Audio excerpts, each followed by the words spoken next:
Peut-on encore critiquer la politique américaine ou émettre quelques jugements sans se retrouver immédiatement taxé de suppôts de Moscou ou d'agents du Kremlin, se demande-t-on enfin, et à juste titre d'ailleurs sur CNews.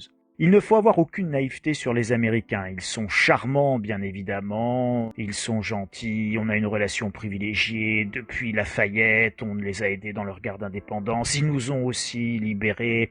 Ils ont sauvé 2 fois l'Europe. Sans eux, nous parlerions allemand, etc., etc. Une fois évoqués tous ces poncifs bien-pensants, n'oubliez jamais ce que disait François Mitterrand, le président de la République, que les moins de 20 ans n'ont évidemment pas connu.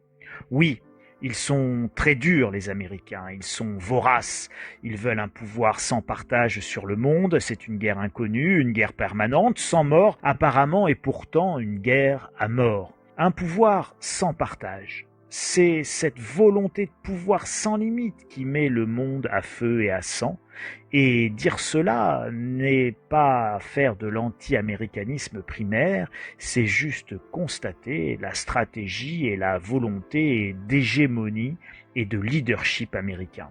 Cette volonté de pouvoir et la nécessité de mener des guerres pour l'énergie avec une stratégie de long terme du côté des États-Unis que bien peu de citoyens du monde comprennent et de Français en particulier.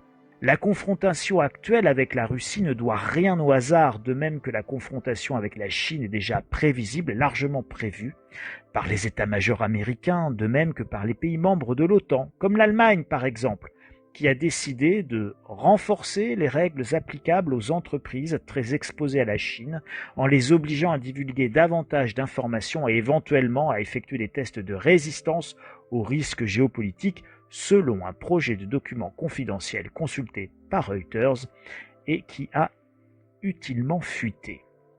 Cherchez donc la volonté de pouvoir, cherchez l'énergie et vous comprendrez ce qui se passe et surtout, plus important encore, ce qui va advenir, la guerre.